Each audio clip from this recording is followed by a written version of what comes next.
Welcome to the Sex Paws Here video diary. This has been a really good week in lots of ways, so I'm going to start by talking about some of the good things that have been happening. 2 of our baby guinea pigs have been rehomed, and loads of our baby hamsters have been reserved. That's really good news. We always love to see our animals go to really good homes. More of our rabbits have been moved into nice big cages. Elliot's gone to a lovely big cage, and Thumper and his friend Scarborough. Because of this, we've had a really big guinea pig cage become available, so we've moved 3 of our rescue guinea pigs, Callum, Jack and James, to a nice big cage to stay in. Now unfortunately, Callum, his teeth have become overgrown, so he's going to have to go to the vet to have those trimmed. That's a really common problem for guinea pigs. They often have overgrown teeth, and the important thing is to give them lots and lots of stuff to chew on, and plenty of hay to eat as well. It's very important for their teeth. So he's going to have his teeth trimmed, and then we're going to work really hard to make sure they stay nice and short. We've had some not so happy news this week. We've had a new rabbit come in to us. His name is Winston. Unfortunately, he's come in quite underweight and not from the best home, but he's settling in fine. He's a very friendly, very gentle, quiet rabbit, and we love to have him around. He's been just a joy in the time that he's been here. We're hoping, since he's neutered, that after he's settled in, he can be paired up with our female rabbit Fern. Fern has just been spayed a few days ago, so that's another thing that's happened this week.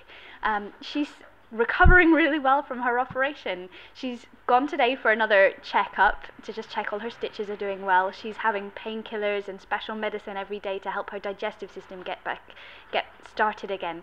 That's one of the most important things when rabbits have surgery, is to make sure they start eating again and make sure they eat lots and lots. So we've been tempting her with some really yummy hay and some really yummy vegetables. Okay, so we've had quite a lot of people coming in recently with some kind of odd views about pets and what they want in their pet. Lots of people are really specific about what kind of colour they want their animal to be, which I find really weird, because the colour of an animal is completely immaterial to what the animal is like and what its temperament is like. It shouldn't really be a consideration for you. An animal isn't like an object that you can just order from a catalogue in whatever colour you choose. So lots of people have been coming in and looking at our white animals, particularly our pink-eyed white rabbits, and saying that they're evil, which is both ridiculous and kind of shocking, because you're calling an animal ugly and implying that an animal has less worth than any other animal because of its colour, which it's really silly, and it's really strange that people will have this attitude. Also, people are often only wanting to get a baby animal, which is really not a good idea for a lot of reasons. If you get a baby animal, it's a completely unknown quantity. You don't know what size it's going to grow, you don't know what its temperament is going to like. It's going to be like, and rabbits go through a kind of a teenage phase where they completely change their temperament, so you're just getting a completely unknown quantity. And as well as that, all the animal shelters like us are completely bursting at the seams with rabbits.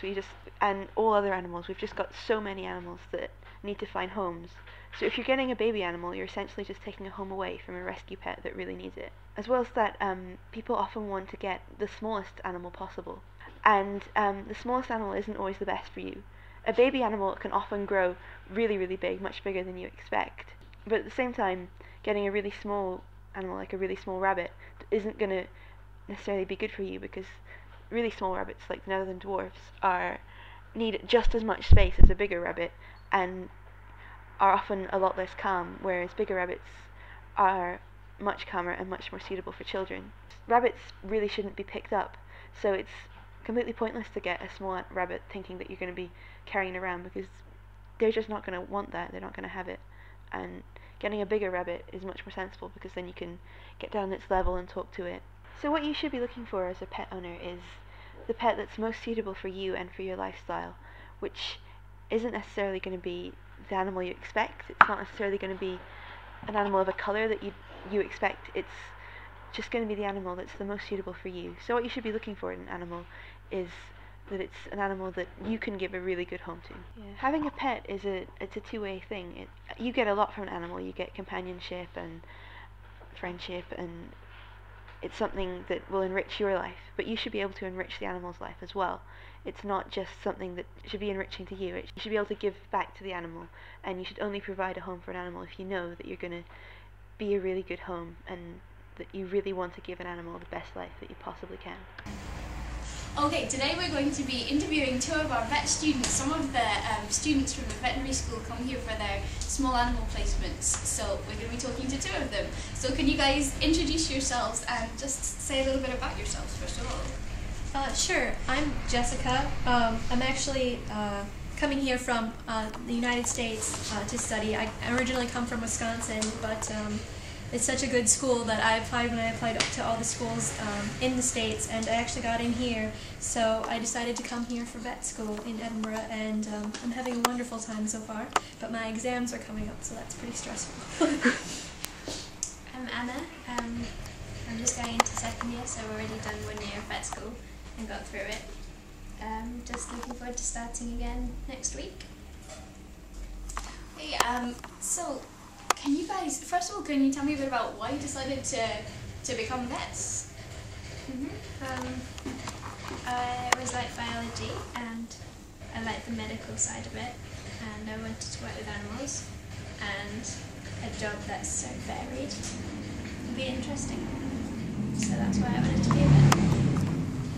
I think for me it's really about helping people enjoy animals, because I enjoy them so much, and teaching them how to care for their animals and keeping them healthy and keeping them free of disease, I think is really important. So I'm just looking forward to doing that for a living.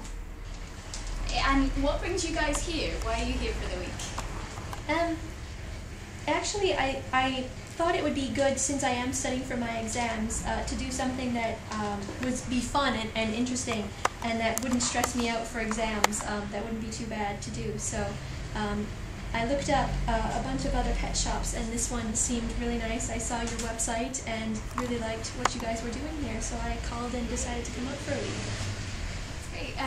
While you've been here, have you guys, is there any particular one of the pets that you guys have that made an impression on you that you really like?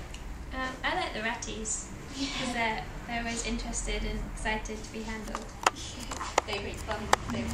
They're climbing into all our clothing. I think my favorite is Winston, who's actually just behind us right now.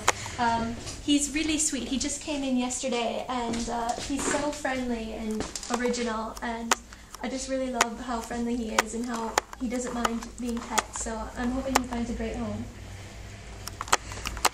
He's a lovely one of our brand new arrivals. He only arrived a few days ago, so these guys got to see him arrive. So thanks for talking to us about the animals here, and I hope you've really enjoyed your time, and thank you for coming and helping us out. So to finish this week, we have a special message from 9-year-old volunteer Karen. Please sponsor Bradley Cameron and the Jack for the sponsored cage clean this weekend at www.pawshereedinburgh.co.uk. See you next week!